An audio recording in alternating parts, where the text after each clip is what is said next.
If you want to watch anime like Mob Psycho 100, ReZero, and the upcoming new season of Attack on Titan, check it out over on Verve's Crunchyroll app built into Verve, so you don't have to even have Crunchyroll. Just get the combo pack, and that includes all the features within Verve, and it doesn't crash. This thing's only crashed on me once in years that I've used it.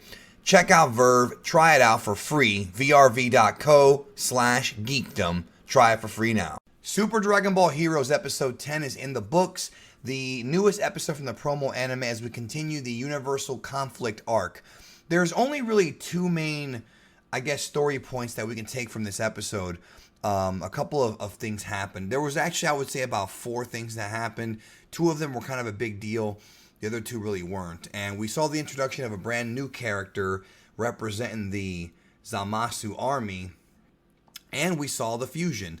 And we saw kind of the fate of what would happen to Goku. And now we're kind of like wondering what's next for Super Dragon Ball Heroes. So, of course, Goku was already there in Ultra Instinct Omen. He had shown up before, just, fearless, of course.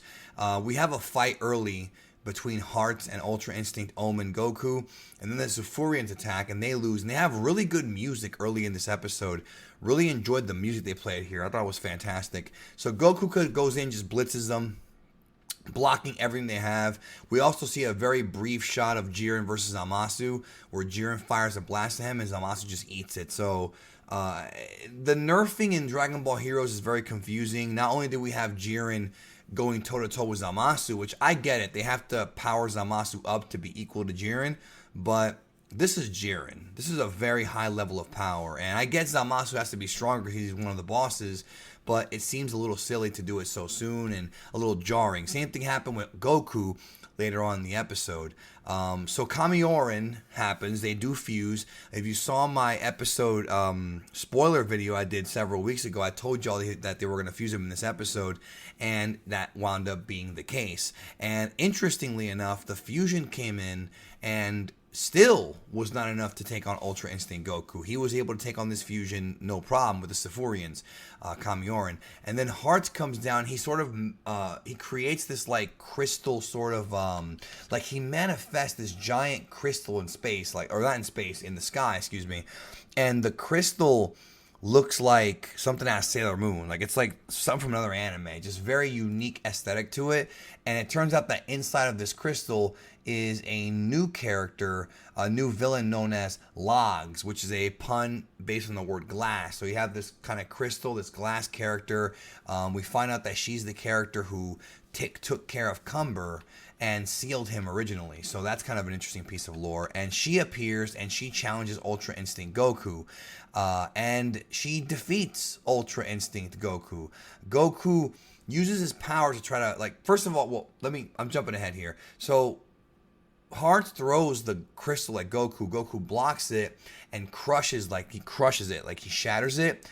And then, Logs comes out, and then she blasts Goku with like a billion ki blast, like a zillion ki blasts, and actually injures him. Like his clothes are all raggedy, he's beaten up here, and knocks him out of his Ultra Instinct Omen. So this Crystal Princess or whatever was able to defeat Ultra Instinct Omen Goku. They nerfed Goku. Meanwhile, while that's going on, Vegeta thinks that it's his time to jump in, so he of course goes blue, and then he attacks the fusion, gets taken down, but comes right back, and then powers up to Blue Evolution, and Trunks actually refers to it as Shinka. This might be the first time I can remember an actual voice from within the show, like within the actual show, refer to that transformation as the Shinka, or the Blue Evolution, Blue Evolved, whatever you want to call it. It was interesting that Trunks actually called it that. And by the way, the animation for that transformation was really nice. It's good to see Vegeta using that form again, and that was the cliffhanger for the episode. So, not much to talk about. The action, while brief, was very quick and action-packed for a very brief time, but there just wasn't enough time to really tell a story. But the difference between this arc and the previous arc is that they're extending out sort of what happens, and because of that, even though they're doing the gimmick where every episode they introduce something new to create a new card, for the game, The pacing is better in this arc, but it's still lacking tremendously. Like, it's still pretty much the Goku and Vegeta show. I was hoping to see a little bit more from Jiren, from other characters. They're all over the poster for this arc, but they don't really do anything. It's still just Goku and Vegeta, and that can be a little annoying. Overall, the episode had a pretty good little music thing in the beginning, but just like the other Heroes episodes, they're kind of just like a nothing episode. The fusion thing was interesting, but ultimately it really went nowhere. And this new character Logs, like when she appeared, it just felt like, hey guys, this is a new card for the game, a new character. There was really very little build up to this. There's no real meaning behind it. It's just, again, it's the Dragon Ball Heroes promo anime. And I feel like this episode, while it was not the worst episode, I still think episode 5 is the most insulting. Just like with Super, kind of. Maybe not, well, that's not the worst episode in Super, but it's the worst looking. Episode 5 of Heroes was just a mess. I feel like with episode 10 of Heroes, it's just like they're squeezing too much in. We've said it every time they do an episode. They're not really giving the arc time to breathe, and it's prevalent. I mean, it's very prevalent. But again, the pacing is still better than it was before, and there is hope that when it all is said and done, the arc will at least be interesting. But I don't think there's enough interesting elements in it right now to make it stay interesting. They keep introducing new things and bringing back things like Fusion, Ultra Instinct, Blue Evolution, and they're doing that every week to kind of promote new cards, or not every week, I'm sorry, every month or whenever the episodes drop. And it's just kind of like, it's obvious. The next episode 11, is going to be May 9th. So we know that's going to happen. And yeah, we're going to see SSGSS Evolution Vegeta against the Fusion Kamioran. And let's see what happens there. But overall, it's just like every other episode. It was fine for what it is. This is more of a one and done. I'm probably going to watch this episode.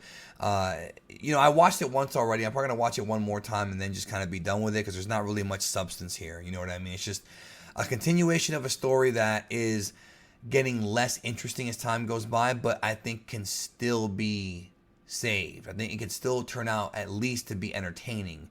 But I'll tell you what, the design of, like, they just fuse and there's no real explanation to it or anything. And the design of that character is very weird, very un-Toriyama-ish. But again, I didn't hate it. I thought it looked pretty cool, pretty weird. Just a unique Heroes design. It's just something that they threw in there, and it's whatever. Like, I don't hate it. I don't love it. It's just okay. So that's my thoughts. Thanks for watching, and be sure to leave your thoughts in the comments as well on Super Dragon Ball Heroes episode 10, and we'll see where they go from here. I'm guessing that at some point Goku is going to unlock Mastered Ultra Instinct, because we see him with that in the poster. So I'm sure that'll be the climax of the episode, but I do wonder, how they're going to get there again and what else they're going to do. So thanks again. Love you guys, and I'll see you in the next one.